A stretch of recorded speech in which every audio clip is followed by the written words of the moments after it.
বুজি পাইছা মেট্ৰিক্স হৈছে কিছুমান এলিমেণ্টৰ সমষ্টি এলিমেণ্টবিলাক এটা এনেকৈ কাৰ্ড ব্ৰেকেটৰ ভিতৰত লিখা হয় ধৰি লোৱা 1 2 3 5 6 7 8 9 10 এইটো এটা মেট্ৰিক্সৰ এইকেইটাক কোৱা হয় তোমাৰ ৰো আৰু এইকেইটাক কোৱা হয় কলিউম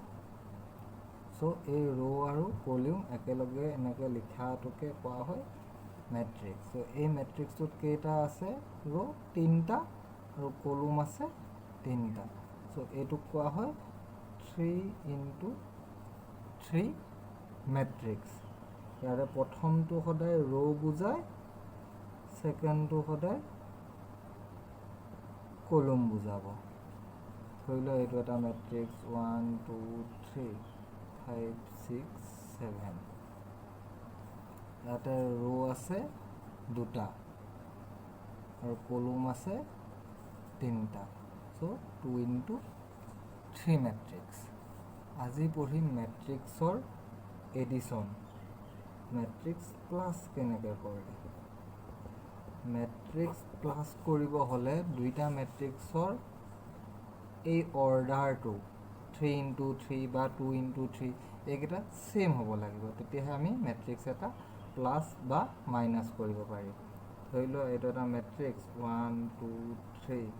5 6 7 আৰু এটা মেট্ৰিক্স ধৰি লোৱা 3 4 5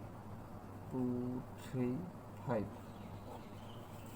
ইয়াক প্লাছ কৰিব লাগে মেট্ৰিক্সৰ প্লাছ কৰিব হ'লে প্ৰথমতে চাব লাগিব অৰ্ডাৰটো সেম হয় নে নহয় সেম হয় এইটো 2টা ৰো 3টা কলম ইয়াতো 2টা ৰো 3টা কলম যেতিয়া আমি প্লাছ কৰিম প্লাছ কৰিবলৈ হ'লে কৰেস্পন্ডিং এলিমেণ্ট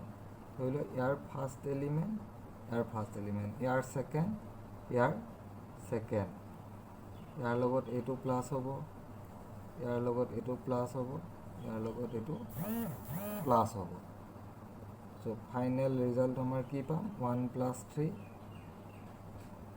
হ'ব 2 + 4 হ'ব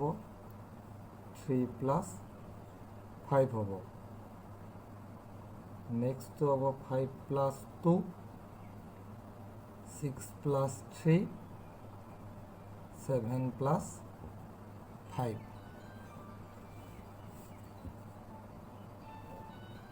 এইটো হ'ব 4 6 8 7 9 12 এইটো হৈছে ফাইনেল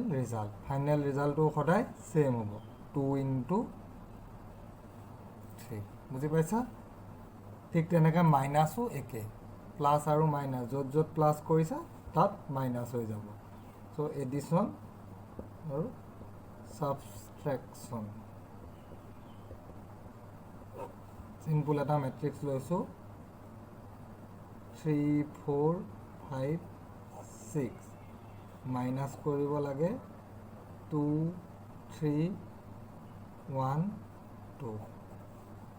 কৰেস্পন্ডিং এলিমেণ্ট মানে year first position year first year second চ' পজিশ্যনটো হ'ব 3 - 2 1 4 - 2 2 5 - 1 4 6 - 2 4 তো এইটো এটা কি মেট্ৰিক্স 2 × 2 মেট্ৰিক্স এইখিনি হৈছে মেট্ৰিক্সৰ এডিশ্যন আৰু সাবষ্ট্ৰেকশ্যন বস্তুখিনি বুজি পাইছানে আজিখিনি চাই ল'বাচোন